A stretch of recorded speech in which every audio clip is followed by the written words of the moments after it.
Toss to White. He's in! Patriots win the Super Bowl! Welcome to Patriots Touchback Podcast.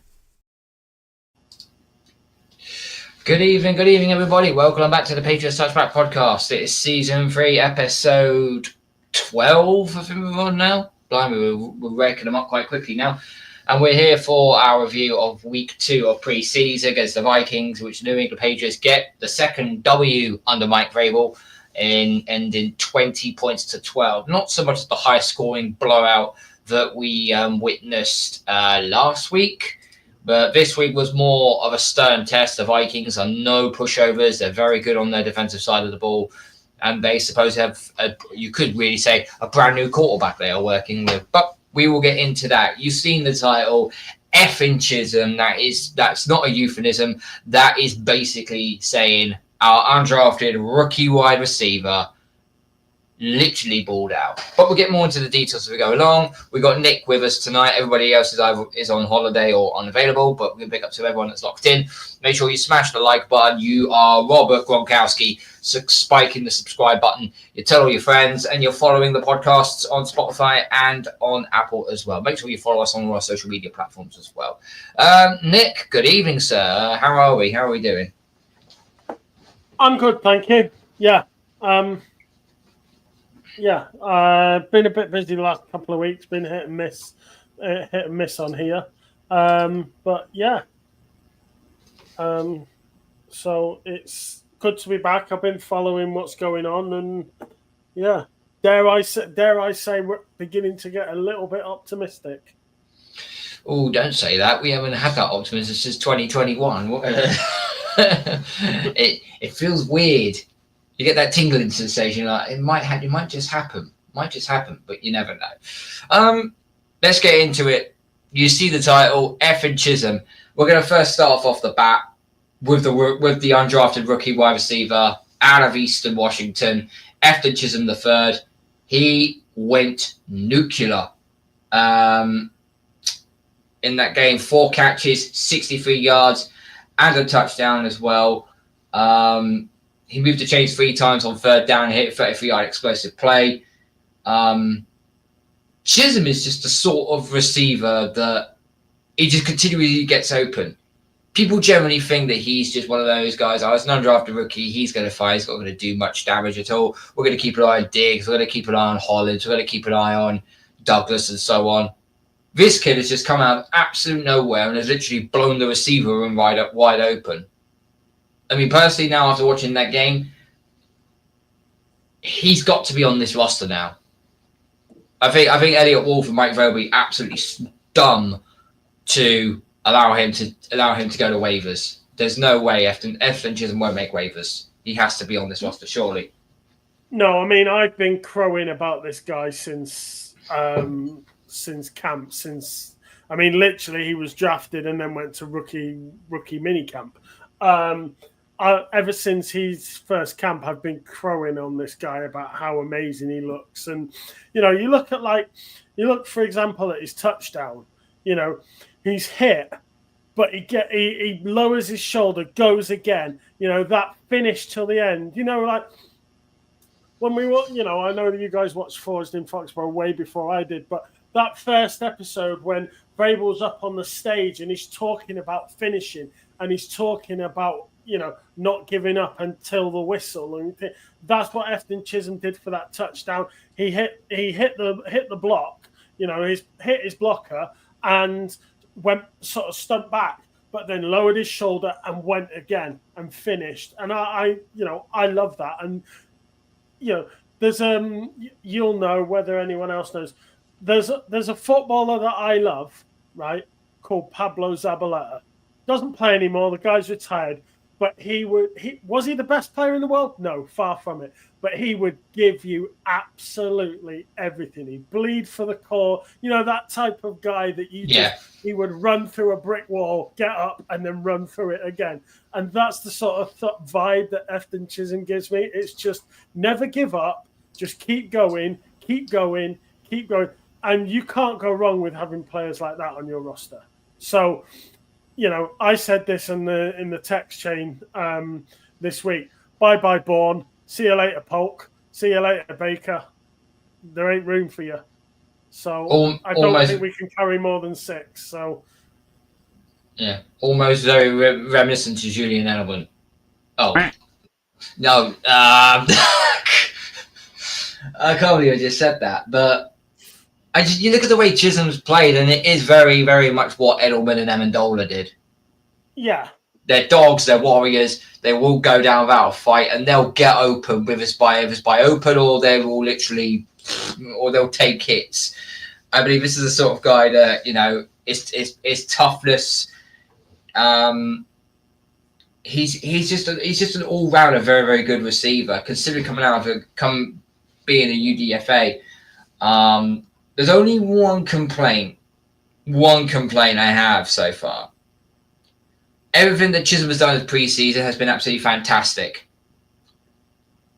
But it's been against the backups. He has a bit of... You can only play who's in front of you. I'm aware. But that said, he should be getting first-team reps. This is the week now. This is the week now where he should get first-team reps. If they believe that Chismn is going to be the wide receiver 5, then they'll give him the first-team reps now. They've got to. If Diggs is still not going to be playing until literally week 1 of the regular season against the Raiders, then you got to give Chismn the reps, because otherwise it's a missed opportunity there. Personally. Yeah, I mean, I think you can, and I was going to say that before I missed the Washington pod, I was going to say this because they played well against Washington and everything else. Put 40 up against a team that they hadn't done that in Foxborough in God knows how many years. But it was like, well, it was against the backups, yeah. But you can only play who's in front of you. If it's the first team that's against the backups and you want to say that, right, fine. But you can only play who's in front of you. And, we'll see how Efton Chismn does. But from his point of view, he had to work hard to get his foot in the door. Once his foot is in the door, he's got to force that door open and squeeze through it.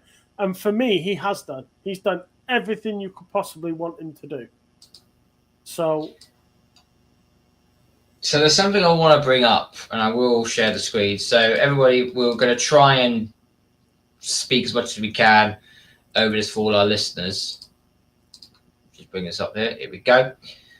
So this is the Chismn breakdown. So Brian Baldinger, who does very, very well on the NFL Network, he broke this down regarding Efton Chismn. Now, I haven't seen this yet, by the way, so I will stop every now and then in between, okay, just to see the player run down itself.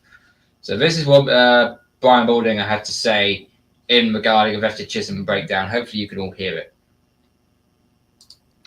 All this Efton Chismn does is get open. It's 3rd and 3 right here. He's just going to run a little stick route right in the soft part of the zone. And then he just looks like he's going to fight for every blade of grass. Here he is in a 3-by-1. He's inside slot. He's going to stair step across the formation, another catch, another first down. That one on 3rd and 5. And then you get this right here. Out of a bunch formation right here. Here he comes again. Like, they don't cover him in Minnesota so fine. This is the Chismn drill. This is the final 4 minutes of the first half. Picks up 33. Now you get this, 3rd and 5. All right, here he comes in motion. 3rd and 5 right now, across the formation. Minnesota's going to kick it out. All right, and then all he's going to do is just a little pivot, right? Sit down, and then look at him. He just doesn't go down. Like, he picks up 7 yards and another first down. And then 2 plays later, 3rd down. Here he is in the slot right here. Like, you watch this right here. He gets open. He runs his assignment. He catches everything. A little crosser in the middle of the field. You think, okay, there's no way he's getting through those defenders. Except this is Efton Chismn. It's the Chismn drill. Like, look at this. The guy just smells the goal line. Man, how do you not keep Efton Chismn on the top 53 players on his team? So that's what Brian Balding had to say there regarding Efton Chismn. Then he broke it down pretty plainly. Every single route that he ran, he was getting wide open for. It doesn't matter if it was in the slot, he was going out. No one covered him. No one feared that he was a threat. And it's like I said at the beginning, he finished. He every time he hit contact, he finished. Whether it's he went down with the ball or he fought for an extra few yards, he did not give up. Now, Brian Balding has said that, how's he going to get to the goal line here? But he escapes the man who's tackled him and goes again and goes again. And I have to admit, I'm feeling an Efton Chismn shirt coming my way. I'll be honest. Oh, what jersey? Yeah. Only if we make the AFC Championship. Only if we make the AFC Championship. That means you get the Chisholm shirt. Kieran will probably end up getting the Travion Henderson shirt, and well, I suppose I'll have to redo my number 10 jersey then, shouldn't I? Anyway, enough of that. Efton Chismn, listen, he's going to make the roster. I'm pretty damn sure he's going to make the roster after that performance. I think it was because the live commentary was through the Vikings media. It wasn't through the Patriots, but the Patriots one I did hear on X a while back. And after he broke that tackle, he shouldn't have stopped there. They said he's just made the football team. He just made the football. Scott Zolak said he just made the football team. Or it was that, or one of the McCourtney brothers said that. I can't remember. Both McCourtney brothers, both D-Mac and J-Mac were on commentary, and they both said that Efton Chismn was tearing it up, and it'd be hard to leave him out of the 53. And like you said at the beginning, you leave that guy out at your own peril because he's not making the practice squad because he will be snapped up by somebody immediately. It's suicide if you think you can do that. Baker, Polk, they'll make it through waivers. Have one of them on the practice squad, but I'm sorry, Efton Chismn has to be one of our 6. And if they are only going to have 5, he's one of our 5. He has to be one of our 5. He really has to be. Okay, let's divert quickly. Let's go to Drake. Not as bad as he was against Washington. Obviously, he didn't have the fumble, so he didn't fumble the ball. He didn't have an interception or anything, so that's a good sign. But there were some questionable decision makings which I didn't like of him. In his first series, he was high in his first 2 pass attempts. The second was an inaccurate throw to Pop Douglas. It resulted in a turnover wherever he played. That should have been really a pin picked. A proper well-established corner would have picked that off. I think May expected Douglas to continue upfield on his corner route, and then on his vantage point, it appears to Douglas to the right by settling his route in a zone, and May just threw it too highly into a near interception. So he's got the touch on the ball's got to be better for Drake. It's got to be much better. They settled down on the next possession. He had a nice clean drop back. May connected with Matt Collins on a 20-yard gain on 3rd down, which there is a bit of video footage I'll show you it now. I don't really take Dan Orlovsky very, very seriously, but there was a little bit of a breakdown that he did on a couple of Drake May's plays, and one of them had Kieran in absolute rage because it was the play that it was the 3rd down play to Hollins. He got Hollins, but running up that seam up the sideline on the left-hand side was Kyle Williams in acres and acres. If Drake May sees it first time down, he puts it on him. Guess what? That's a 50-yard touchdown. It literally does. You talk about before we hear that. You talk about Drake May at the start of last week and the start of this week. So my question to you is he coming out onto the field too nervous or too excited? Because if you remember when Brady came out, right, And I get Brady was experienced and everything, and that's fine, And you really want to go back Brady's first game when Bledsoe got injured. Where did they find Brady pre-game? Asleep in his locker, But that's by the by. I'm wondering whether Drake comes out too excited or too nervous, because it seems to be that first possession. It takes him that first possession to get acclimatized to what's going on. He overthrew it this week, or last week he fumbled it, and it's when your endorphins are out and your adrenaline's kicking, I just wonder whether and it might be second year jitters. He's still all right. He's no longer a rookie, but he's into his second year, and given last year, he'd probably want to be a rookie again.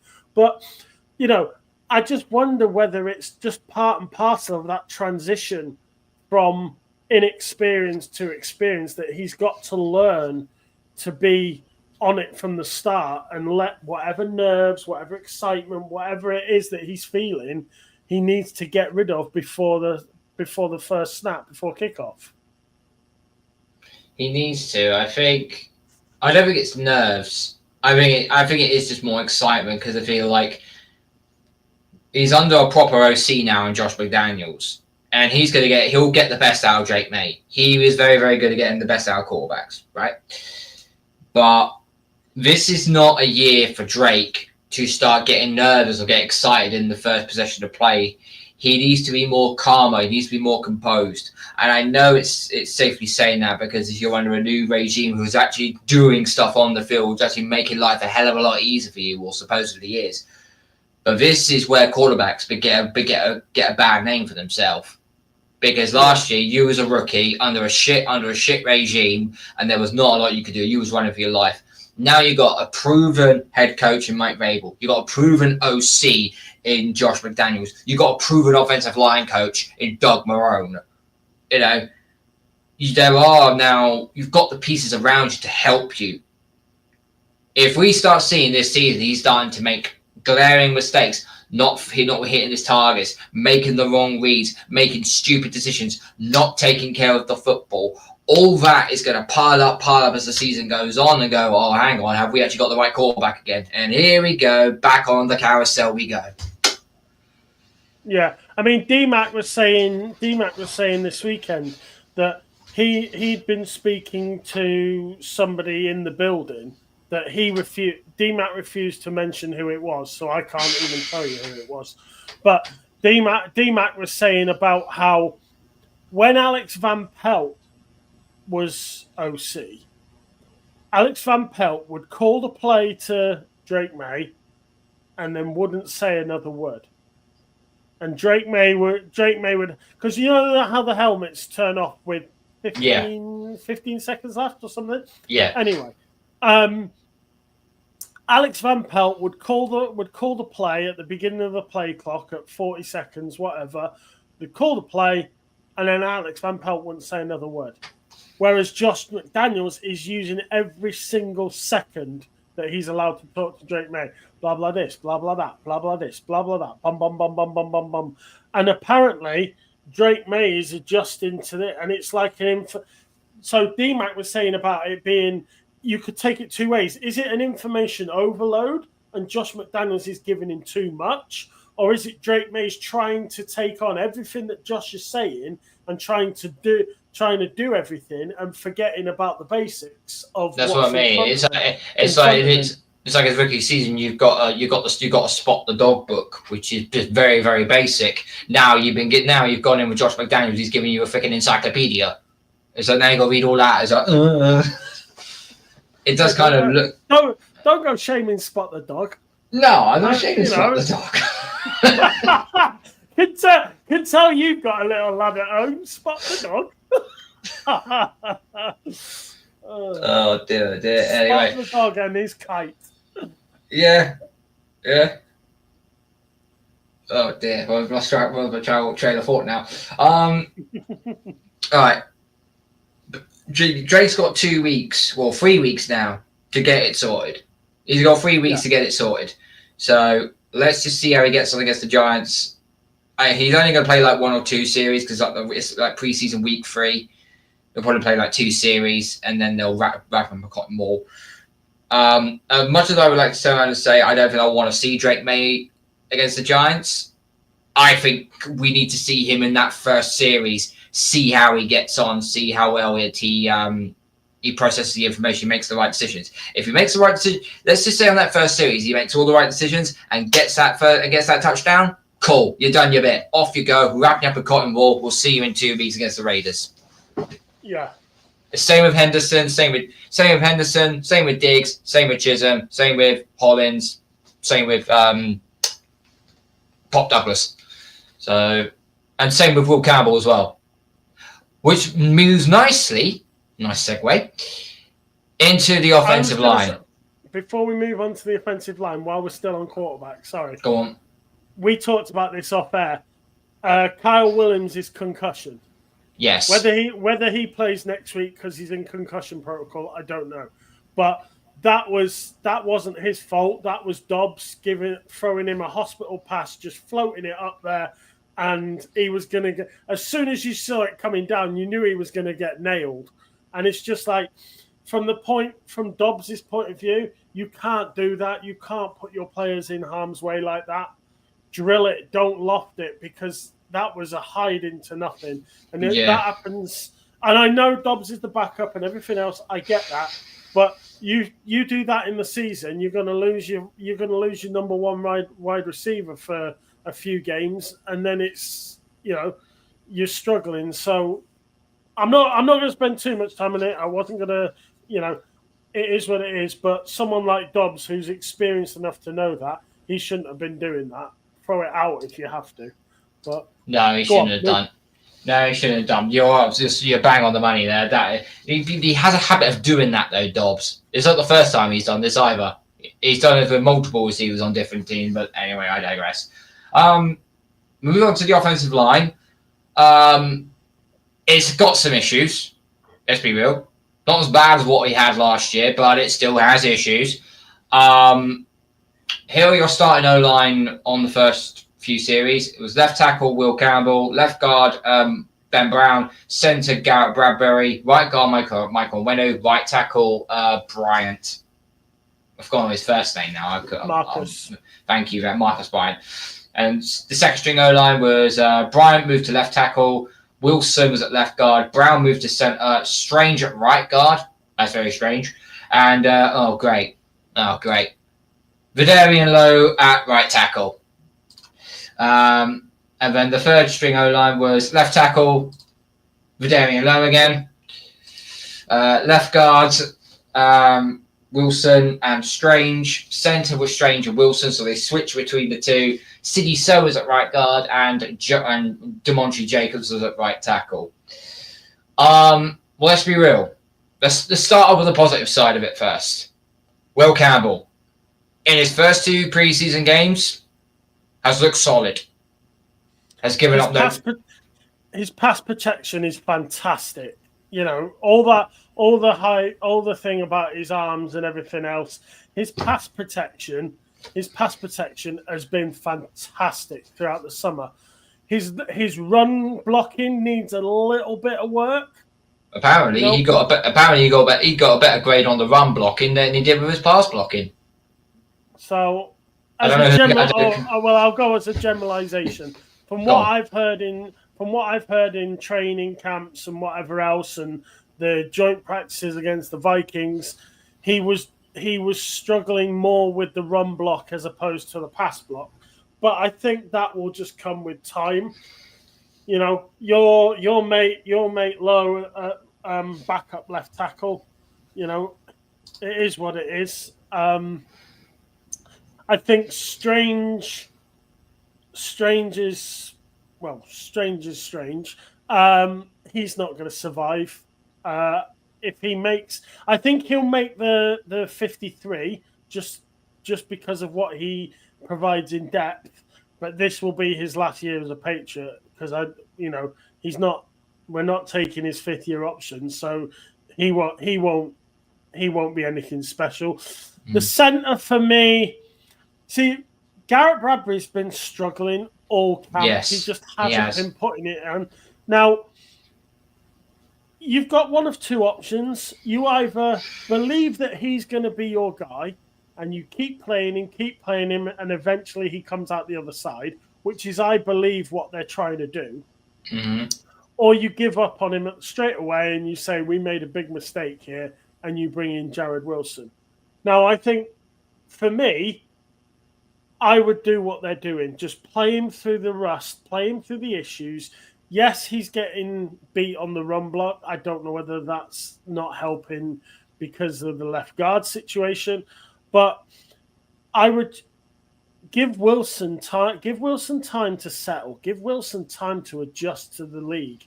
Garrett Bradbury's only got 1 year of guaranteed money, so play Bradbury this year, and then if he hasn't done the business, kick him out and move Wilson into centre for next year. Your left guard, I think, is our biggest problem because Cole Strange is not good enough. Ben Brown is naturally a centre. Wilson is naturally a centre.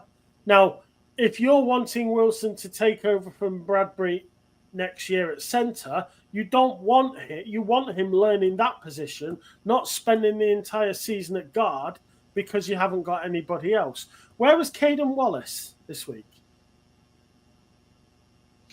Because he didn't play at all.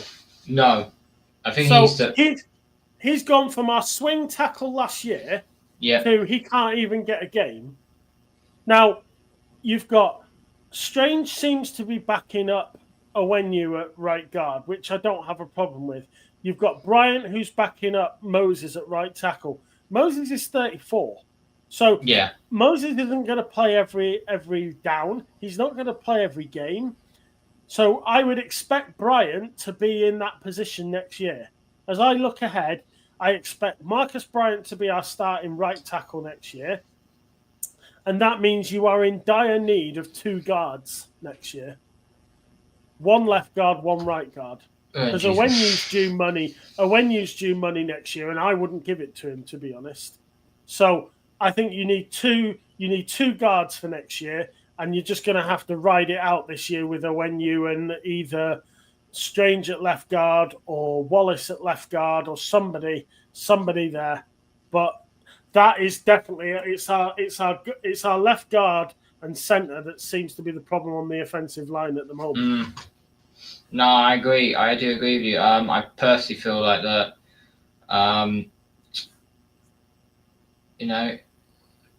I think Wilson is going to end up still. I think that's what you are, right? I think they will keep Bradbury at centre, and Wilson will end up still playing at left guard. But that's why the line is struggling a little bit. The thing is, when you look at the running game that we saw from the Vikings, near enough, it was going through the left tackle of Will Campbell. It was pretty much going through the left of Will Campbell, which is all great, but that makes you very one-dimensional. And if that makes you one-dimensional, it means every team's going, right, we're going to put two guard, we're going to put two red, we're going to put two rushers, we're going to put an edge and a linebacker on Will Campbell. Stuff up this run, which is very predictable, and we don't want that. I've been impressed with Brian, actually, to be fair. I thought Brian has done really, really well. Considering we got him in the 6th round, he's actually done really, really well. I've got a bit of bone to pick with you, Emily. Brian Mbembu was the tackle that you wanted in the draft. Well, he hasn't looked pretty good at he hasn't looked good at the Jets since he's gone to right tackle. He's looked poor. I don't think I wanted Brian Mbembu. Did you not want him? Who wanted him then? Who was that? Who wanted him? No. Because Bryant played left tackle and Mbembu played right tackle at Missouri. Yeah. No, I wasn't. Because I wasn't calling for Mbembu. I was one of these that was calling for the Georgia lad. Oh God, his name's Sawyer. I wanted Sawyer in. That's the edge. That's the edge of Ohio State. I wanted Sawyer at pick 4, and then I would have picked a centre later on in the draft, and I was after a guard, Connor Colby. Connor Colby, the guard, was who I was after in like round 6 or round 7. But Vrabel knows a lot more than me, so I'll bow to his knowledge.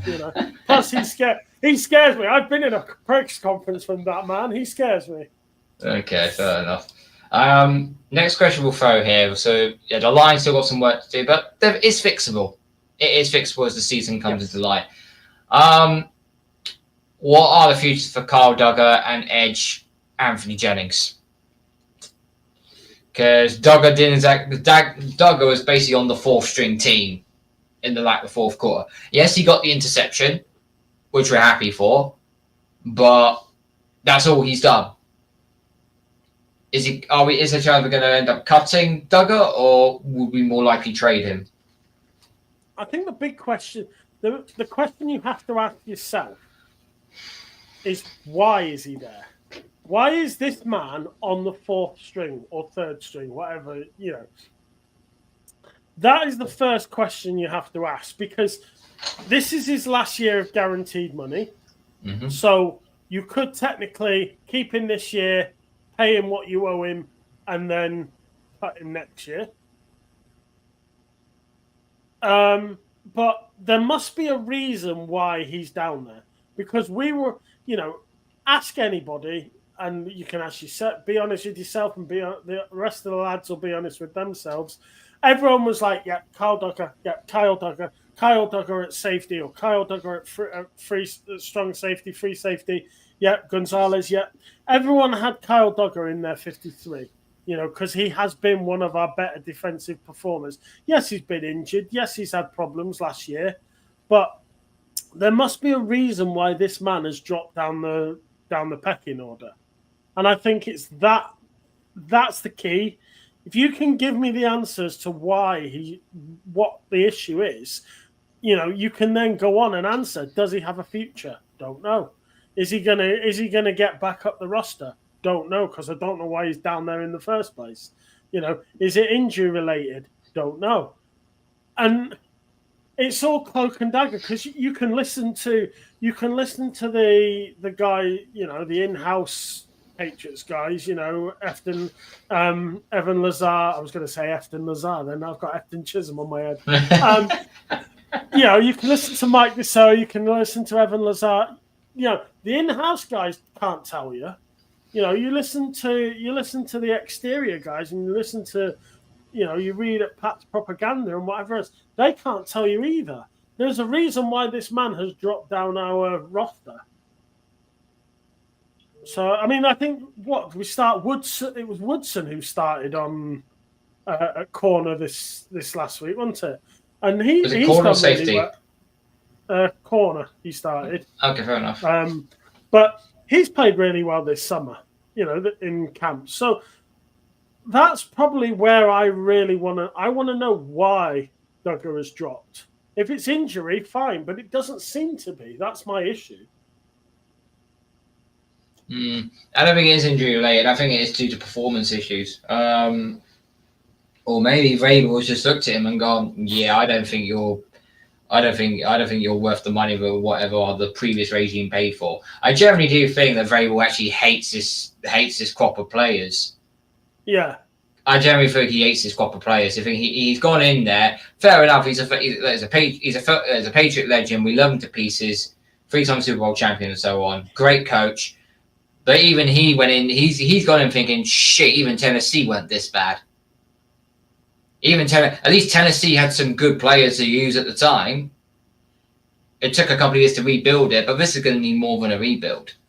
But the way we're situated, it does look like now and also the schedule helps as well. Second easiest schedule in the NFL. You should get more wins than what we bloody got last year. Okay, we should do anyway. But I think Dugger's gone, and Jennings. I would keep Jennings, but I'd put him on the edge. I've got a Vrabel fact for you. I've just put a little thing in there in the chat. Vrabel fact for you. Do you know that Mike Vrabel has never dropped a pass at the Patriots, and every single pass he's caught has gone for a touchdown? Thank you for telling me something I already know. It's like I heard that stat this last week. It's like every time Every Vrabel single is- pass he's had, every he single caught pass he's for a had. touchdown. Sorry to all the Like, viewers, my that's- microphone was a little bit grainy. I've just switched my camera mode out, switched my mic That's- settings over, so now I sound a bit more mental. clean, and I sound more cleaner now. So I do apologize for that. But no, that is a true fact. Unfortunately, it's a fact that everyone should know in their Patriots quiz. It should be anyway. Anyway, I digress. Okay, Yes. let's move into the next one. Okay, so hang on, let's just go. Do you think Doug? Does Duggar get cut or traded? Do you think Anthony Jennings gets cut or traded? I think Anthony Jennings gets traded. Okay. I think he's too good. He's too good to cut, but I don't think he fits the system. If you could get anything for him, I don't want to say, the guy's probably worth more than a seventh, but to be honest, I would take anything. So, a bottom end of the sixth or a high seventh, anything's better than nothing. But I feel Anthony Jennings is too good to be cut, but I don't think he fits the system. Like you said about Vrabel and, not liking many of the guys he's got. I think Anthony Jennings is just one of those players that doesn't fit the Vrabel system. With regards to Duggar, I think he makes the 53, but I don't think he's a starter. You think he's a squad depth player? Yes. Okay. All right, we'll go with that then. Right, let's move on. Let's move on more positive. Our hot shot running back, Travion Henderson, just continues to shine as he always did. Superb week in practice. He followed a nifty 8-yard touchdown run on Saturday. We already know he's got game-breaking speed, and he flashed most of it in that 100-yard kickoff return against Washington. We're aware of that. Okay. But what we got to saw more of on Saturday was his more patience and his built-up speed when he did eventually got going. And so on his 8-yard touchdown run, they ran an outside zone scheme. The Vikings initially bottled up, but Henderson remained patient behind his blocks. He squeezed through and hit the gas to burst into the end zone, which is really good timing. That sort of run just reminds me a bit like of Nick Chubb or like a Le'Veon Bell type, where it's like you run the ball and he's like, wait, find the gap, bang, take it, off we go. Elite speed and off you go. That's just kind of what it just reminds me of. I know it's a poor example because we know the Le'Veon Bell's a head case, but anyway, that's besides the point. And obviously Will Campbell had a say in that as well, because he was predominantly blocking for Will Campbell. Sorry, he was blocking for Henderson. Sorry, he didn't throw anyone out the club this time. I think he was on his best behavior, but is what it is. Vikings defensive coordinator Brian Flores told the game broadcast the Vikings coaching staff was blown away by Henderson. The Pats might have a special talent in the rookie. If Brian Flores is, ladies and gentlemen, Brian Flores is probably the best defensive-minded defensive coordinator in the NFL. Bar none. Certainly, and if he is saying that to a rookie running back, that's huge praise. That's huge praise. That's something you got to hang your hat on for that. So I have a question for you. Mm-hmm. Has Kieran run off to Japan for fear of retribution of what you're going to do to him because he nicked Henderson in your draft, and what was it? You nearly smashed the glass or something. I nearly broke my glass. Yeah, when I So you guys were having. Let's get this right. You guys were having a fantasy draft. Kieran nicked Henderson just ahead of you, and now he's run off to Japan fearing for his life because you're planning something terrible, no doubt. I did say to him last week, the only three things I know in Japanese is 1, 2, 3, ichi sai. There you go. That's the only thing I know in Japanese. All right, okay. But I was annoyed, and then my running backs was Bijan Robinson and the Chargers Amari and Hampton. Robinson's going to look good at running back. He can't even get in the team. Oh no! Did you see what happened? So I saw we were getting sidetracked. I saw this on X the other day. So you know what some people do? They have their own draft board. They're all in one room. They have a huge draft board. They pick the names. So the first guy come up, he put Robinson up on his board. Put it as round 1 pick number 1. It weren't Bijan Robinson he picked.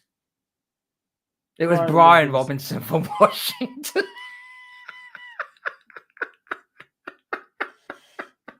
Fair enough. Oh, and he only just realised it when he looked over. He's like, "Oh no!" I mean that. That's lol cow of the week. That's lol cow of the week right there. I only brought it up because we were talking about Henderson, and I found it funny, the reaction from you about nearly breaking a glass because Kieran pinched Henderson, and then just so Kieran happens to be on holiday in Japan now, so I put 2 and 2 together and assumed the worst for the two of you. Yeah, that's right. You're dead. Going back to point, you're dead right. Brian Flores is a superstar coach in at that level on the defensive side of the ball, and if he's saying that regarding Henderson, I think its signs are pointing up, and I genuinely think he's our number 1 running back from the start. I think at some point he will be. I think he will still be taking it in turns with the likes of Stevenson and Gibson, which, by the way, every time Gibson comes onto the field for his go at running back, he's quick. He is so quick. As a different dimension, obviously Stevenson. I'm not boo-pooing Stevenson. I think he still is a good running back. I think when everything goes right for him, he is a nasty bastard, to pardon my language, to actually bring down. He's a nightmare to bring down. As long as he holds on to the ball and doesn't fumble it, then I think we're going to be in good stents there. I just think Henderson right now is, I said this to Kieran last week. I said I was like, okay, we're taking a running back in round 2. Not the pick I would have gone for, but clearly there's something there that they know about that we don't. And then as soon as I saw what he did at training camp, I was like, okay, right. I know what this guy's, yeah. We've been needing one of this guy since probably Folk. Yeah. The other thing is, because he spent, maybe because he spent the last 2 years of college sharing, like the Detroit Lions have Montgomery and is it Jacob Montgomery and Jacobs? Yeah, it's no, it's not. Whoever it is, Montgomery and whoever.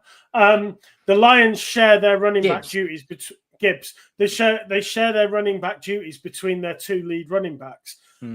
Henderson and Judkins did that at Ohio for the last 2 years. Yeah. So he's coming out of college with far more tread on the tires than most college stars, running backs do. So I think that's looking good as well, in that he's effectively coming out. He's coming out in his 4th year with probably only 2.5, 3 years of usage. So.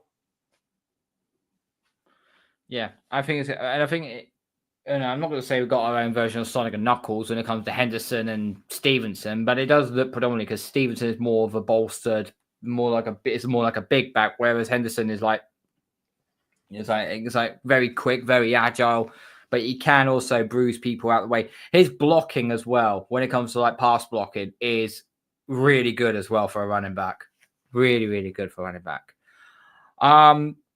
Some other notes I got on here regarding the Patriots offense. Backup quarterback Josh Dobbs appeared to miss 2 throws to wide receiver Javon Baker. that led to rookie wide receiver Karl Williams.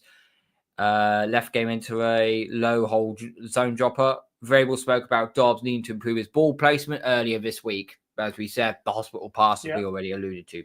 Karl Williams did not return after taking a hit that appeared to be helmet to helmet, but went uncalled. That was unnecessary roughness. That wasn't targeting. That was unnecessary roughness. And the referee. I don't think he'll play. I don't think he'll play this week. I don't think he will, but I think he's in anyway. I think he's in anyway. So. Oh yeah, I think he's almost certainly in anyway. But I wouldn't even if he was doesn't. I would. The fact is, his chances are he's in concussion protocol this week anyway. So I just, you make the decision based on what you've seen already, and don't risk him. So, but I think he's one of those four that I would pick straight away. Diggs, Hollins, Williams, and Douglas. They're the four straight away. And then for me, it's Butte and Chisholm for 5 and 6. And then, like I said, Butte's in. Polk and Baker are gone. Butte's pretty much started all games. So yeah. if you had to look at it, it'll be Diggs, it'll be Douglas, it'll be Butte. They'll be your first receivers, and then Hollins at 4, and then you got Chisholm and Karl Williams. There's your 6. There's your 6. Right, put them on it right there. Williams had 3 catches for 24 yards before the injury. He has been creating consistent separation this summer. Hopefully he's okay. We mentioned the one where Drake May missed him. That could have gone for a 50-yard touchdown. And then it was like, oh, great. Yep, now we've got a good receiver as well as a very good running back now. Mac Hollins had 3 catches for 8 yards. Continues to be featured piece for the Pats as a bigger X receiver. Large catch radius and size as a run blocker. It actually does run block really well, to be fair. Javon Baker could have had more production with some help from Dobbs. He also had a drop, a false start, and ran some very, very inconsistent routes. So it was a very mixed bag regarding Javon Baker. So he's going to have to pull his socks up in the other hours of Friday morning against the Giants. He's going to need to. Tight end and fullback Cole Fotheringham. Never heard of him up until I watched the game. Was the backup fullback to Jack Westover, who continues to rep with the first team offense as a lead blocker and flex tight end. Westover, I've actually been very impressed with him. I've been impressed with Westover, to be fair. His blocking as the fullback has been actually really, really good. Avoided tackle spots are solidifying themselves. The interior offensive line from starters to backups remains a question mark. He reminds me of Derek Watt. Westover. Westover reminds me of Derek Watt. For those that don't know, he's the oldest of all the Watts. Yeah, and the one that's least recognizable. He's the one that's at Christmas. He's the one at Thanksgiving dinner that sort of like gets stuck on the corner whilst TJ's got all his accolades and JJ's got all his accolades and his podcast. You're a meanie. Derek Watt is the oldest of the 3 Watt brothers. Steelers, was he? He's Steelers. Yeah, he was a Steeler. Yeah, he was a fullback at Steelers.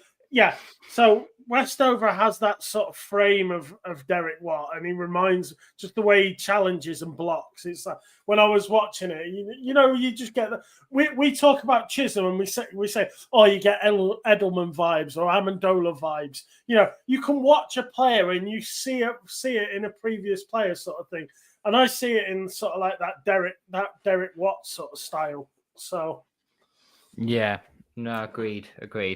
On notes on the Patriots defensive side, quarterback Alex Austin only gave up 1 catch on 4 targets on a pass in front of his own zone. He also had an interception and an excellent slot coverage. Bearing this in mind, that interception, I'm sorry, but who was starting for the Vikings? It was who was starting for the Vikings? Don't know. I can't remember. He was begging to give the ball away. And like, it's going to be an interception. How? That was it. He definitely howled on that throw. Jesus Christ. He literally gave it to Alex Austin. Literally gave it to him. Alex Austin last year was one of those players that towards the end of the season, the last sort of like 5-6 games, he was like one of those shining lights. He was one of those things you could look at and go, in a bad season, he's a positive. He really sort of started coming on. So, I'm all for that. If he keeps improving, he'll be a key piece. Yeah, Austin's ability to play in the slot, where the Pats have said they want a bigger body type, is notable. I think if he ends up playing as the slot guy, I know Marcus Jones plays more in the slot, but Alex Austin can play in the slot as well. So now you're looking at your three corners of Christian Gonzalez, Carlton Davis, and then you got Alex Austin in the slot as a slot corner. That's a very good secondary to have right there.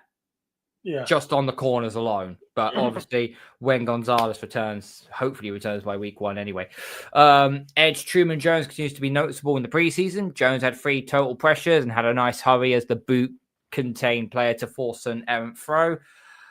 Edge Caleb Chismn he's in my stock. He's rising up right now, as far as I'm concerned. Logged the pressure by running over the left. He did run over the left tackle. Did a nice job of keeping Sam Howell to force Austin's interception. His strong summer continues. And defensive tackle Isaiah Oyton had a great run stuff before his injury. Oyton is a dark horse candidate to make the roster. So hopefully this injury doesn't keep him out of the final preseason week. So I need to keep an eye on that one. And then regarding special teams, because we love special teams, we love Jeremy Springer.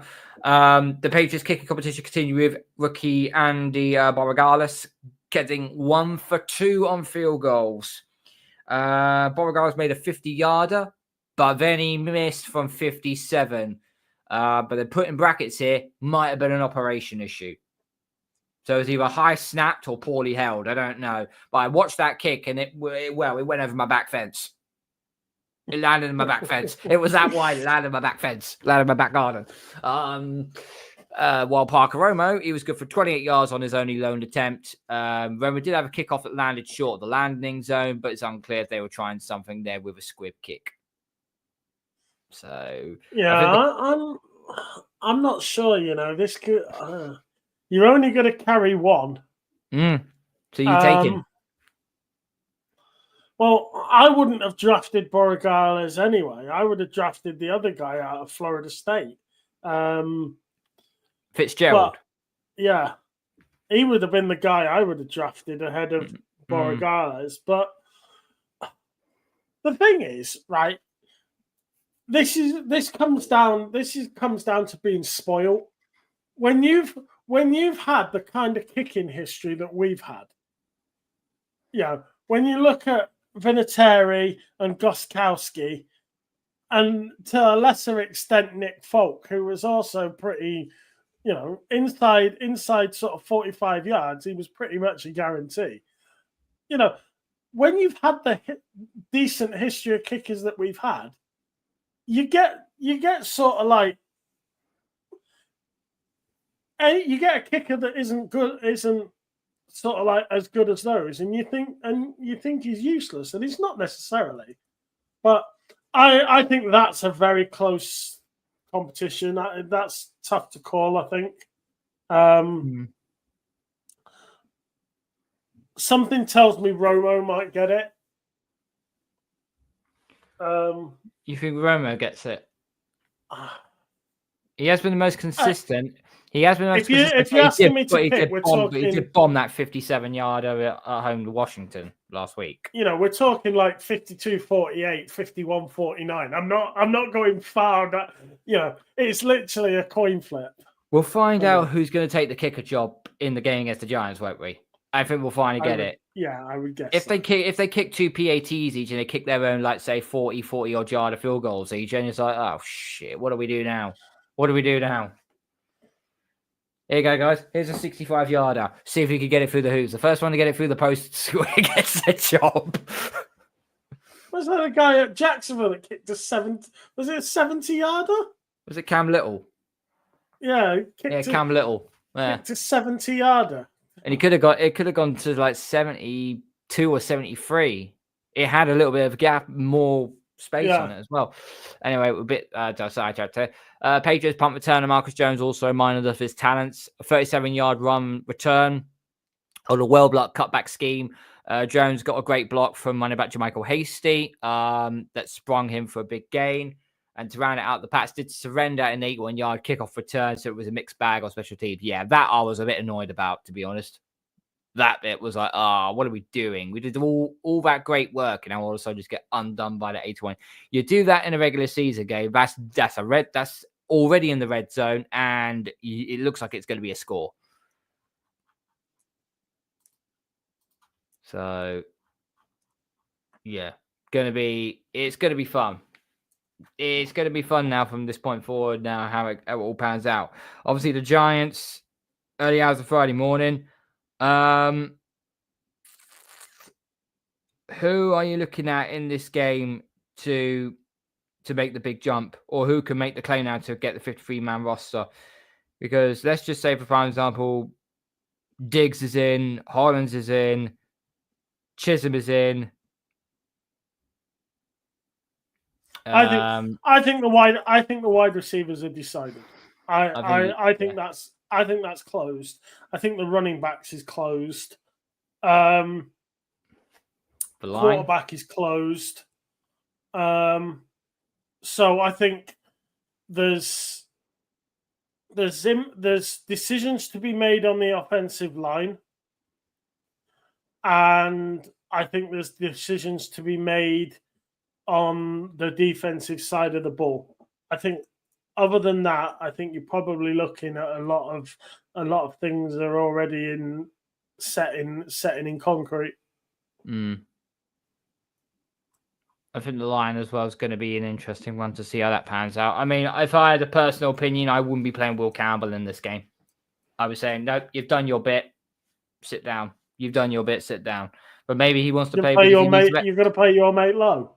That's left. It's pre-season at this point. It just let me do an Ivan Drago. If he dies, he dies. So it doesn't bother me. I think the game is just going to be more a tune-up game.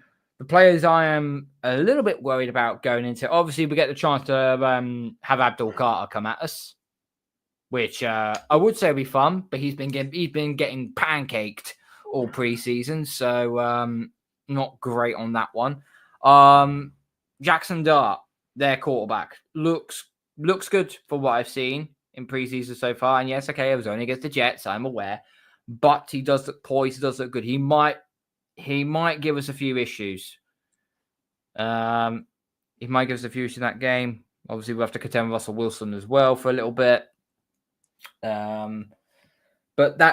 But I'm not bothered. And they've got a good running game. Tyron Tracy at running back is going to be a problem to deal with. And you also, I think Malik Neighbors is Malik Neighbors back, or is he still suffering from his injury? I think he's still suffering from his injury. Yeah, quite possibly. Yeah, he's also. I don't think they're going to risk him. No, I don't think they will either. So yeah, I think this game against the Giants is going to be an interesting one.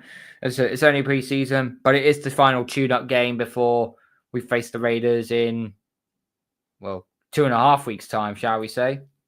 Season's coming around very, very, very quickly.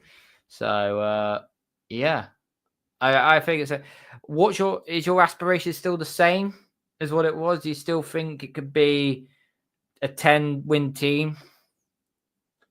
Or are you having your doubts outside of the line? No, not necessarily. I'm for baby steps. Look, we cannot turn this team around in one draft. It's going to take multiple drafts. So therefore, the higher up the draft board you are, the better set you are to improve. I'm not expecting us to win the bloody Super Bowl or get to the Super Bowl. I'm saying is if you make it to the playoffs, argument's sake, right? If you scrape in that 7th seed game, right, you are guaranteed to be picking in the late teens. Yeah?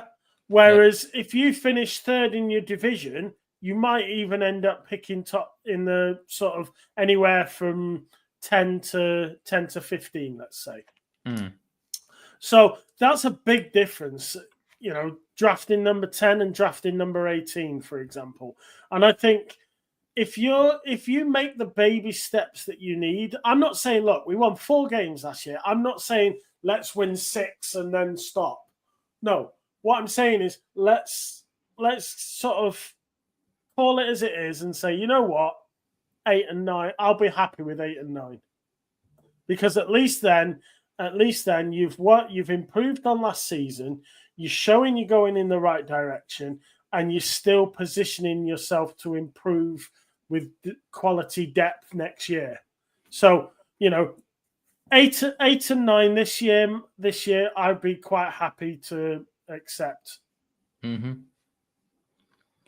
I think, 8-9 wins sounds plausible. I think our floor's our floor will be like 7 wins. Our ceiling, if it all goes to plan, will be like 11 wins. Because according to NFL Network, we are favored in 11 games this season. The only ones we're not favored are the Bills twice, the Bengals, the Bucks, the Ravens, and